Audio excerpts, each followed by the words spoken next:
ಅನೇಕರಿಗೆ ವಿವೇಕಾನಂದರು ಅಂದ್ರೆ ಸನ್ಯಾಸಿ ಅಂತ ಇದೆ ಅಲ್ವಾ ಮಿತ್ರ. ಬರೀ ಸನ್ಯಾಸಿ ಅಲ್ಲ ಮನುಷ್ಯ.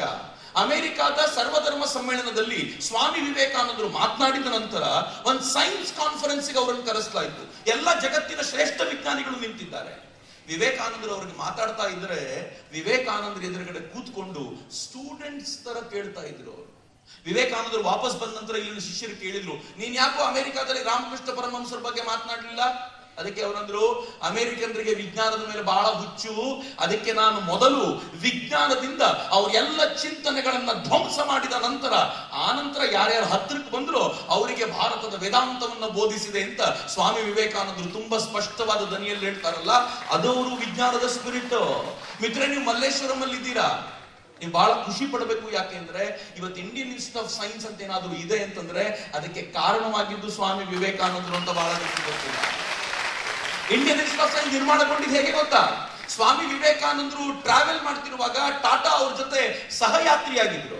ಟಾಟಾ ಅವ್ರನ್ನ ಕೇಳಿದ್ರು, ಎಲ್ಲಿಗೆ ಹೋಗ್ತಿದ್ದೀರಾ ನೀವು? ಅದಕ್ಕೆ ಟಾಟಾ ಹೇಳಿದ್ರು, ನಾನು ವಿದೇಶಕ್ಕೆ ಹೋಗ್ತಿದ್ದೀನಿ, ನನಗೊಂದಷ್ಟು ಟೆಕ್ನಾಲಜಿ ಬೇಕು, ಅಲ್ಲಿ ತರೋ ಪ್ರಯತ್ನ ಮಾಡ್ತಿದ್ದೀನಿ ಅಂತ. ವಿವೇಕಾನಂದರು ಬೇಕಾಗಿರುವ ಟೆಕ್ನಾಲಜಿಯನ್ನು ಡಿಸೈನ್ ಮಾಡುವ ಸಾಮರ್ಥ್ಯ ಭಾರತೀಯರಲ್ಲಿಲ್ವಾ? ನೀವಿಷ್ಟು ಶ್ರೀಮಂತರು, ನೀವು ಅಂತ ಕೆಲಸವನ್ನು ಯಾಕೆ ಮಾಡೋದಿಲ್ಲ ಅಂತ ಪ್ರಶ್ನೆ ಮಾಡಿದ್ರು ಅಷ್ಟೇ.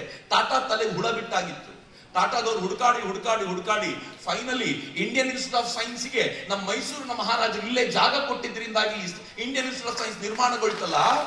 ನಾನಿದನ್ನು ಹೇಳಿದಾಗ ನಂಗೊಬ್ಬ ಸೈಂಟಿಸ್ಟ್ ಹೇಳಿದ್ರು, ಚಕ್ರವರ್ತಿ ಅವರೇ, ಈ ಜಾಗದ ಮೇಲೆ ವಿವೇಕಾನಂದರ ಕಣ್ ಬಿದ್ದಿತ್ತೇನೋ ಗೊತ್ತಿಲ್ಲ, ಆಶ್ಚರ್ಯ ಏನು ಅಂತಂದ್ರೆ ಇಂಡಿಯನ್ ಇನ್ಸ್ಟಿಟ್ಯೂಟ್ ಆಫ್ ಸೈನ್ಸ್ ಅಷ್ಟೇ ಅಲ್ಲ, ಅಲ್ಲಿಂದ ರಾಮನ್ ಇನ್ಸ್ಟಿಟ್ಯೂಟ್ ನವರೆಗೂ ಎಲ್ಲವೂ ಸೈನ್ಸ್ ಇನ್ಸ್ಟಿಟ್ಯೂಟ್ಗಳೇ ಇಲ್ಲಿ ಬೆಳೆದು ನಿಂತಿವೆ. ವಿವೇಕಾನಂದರ ದೂರದೃಷ್ಟಿ ಮತ್ತು ಕಲ್ಪನೆ ಅಷ್ಟು ಅದ್ಭುತವಾಗಿದೆ ಅಂತ.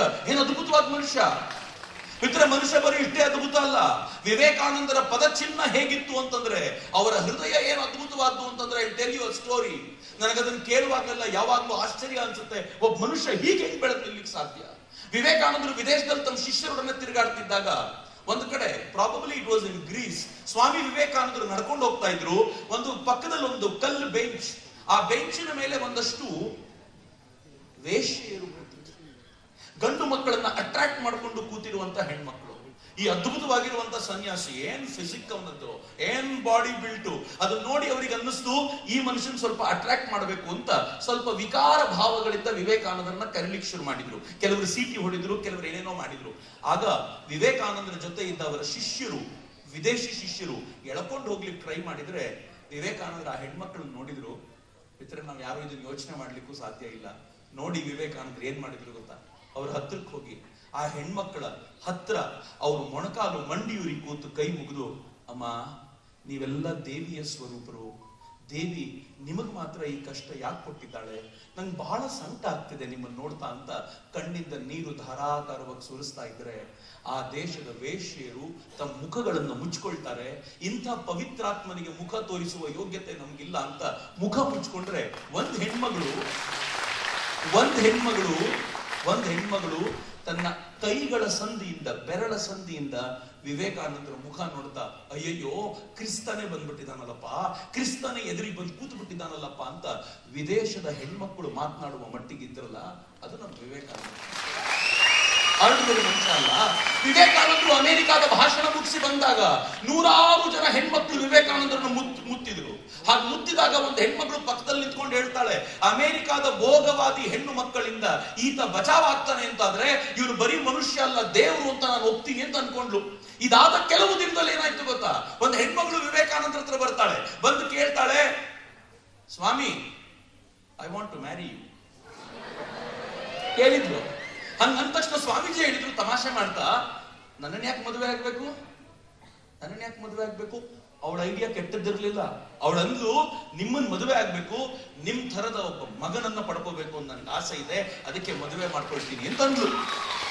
ಅವಳ ಐಡಿಯಾ ಕರೆಕ್ಟ್ ಆಗಿದೆ. But how was my hero? ಅವ್ರು ಏನ್ ಆನ್ಸರ್ ಮಾಡಿದ್ರು ಗೊತ್ತಾ? ಅವ್ರು ಹೇಳಿದ್ರು, ನೋಡಮ್ಮ, ನಾನ್ ಮದುವೆ ಆಗ್ಬೇಕು, ಮಗು ಆಗಬೇಕು, ಮಗು ಗಂಡು ಮಗುನೇ ಆಗ್ಬೇಕು, ಅದ್ ನನ್ನ ಎತ್ತರಕ್ಕೆ ಬೆಳಿಬೇಕು, ಆನಂತರ ನೀನ್ ಸಮರ್ಪಣೆ ಮಾಡಬೇಕು, ಇಷ್ಟೆಲ್ಲ ಕಷ್ಟ. ಅದ್ರ ಬದಲು ನನ್ನನ್ನೇ ನಿನ್ ಮಗ ಅಂತ ತಿಳ್ಕೊಂಡ್ರೆ ಪ್ರಾಬ್ಲಮ್.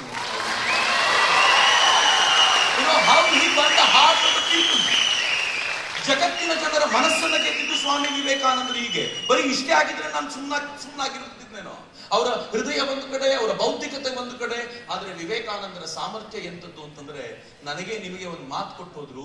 ಮೈಸೂರಿನ ಮಹಾರಾಜನಿಗೆ ಒಂದು ಸುದೀರ್ಘವಾದ ಪತ್ರ ಬರೆದ್ರು. ಆ ಪತ್ರದಲ್ಲಿ ವಿವೇಕಾನಂದರು ಹೇಳಿದ್ರು, ಬಹಳ ಚಂದ ಇರುವಂತ ಮಾತು. ನಾನು ಹೇಳಿದ್ನಲ್ಲ, ನಿಮ್ ಬದುಕು ಬದಲಾಗುತ್ತೆ ಅಂತ.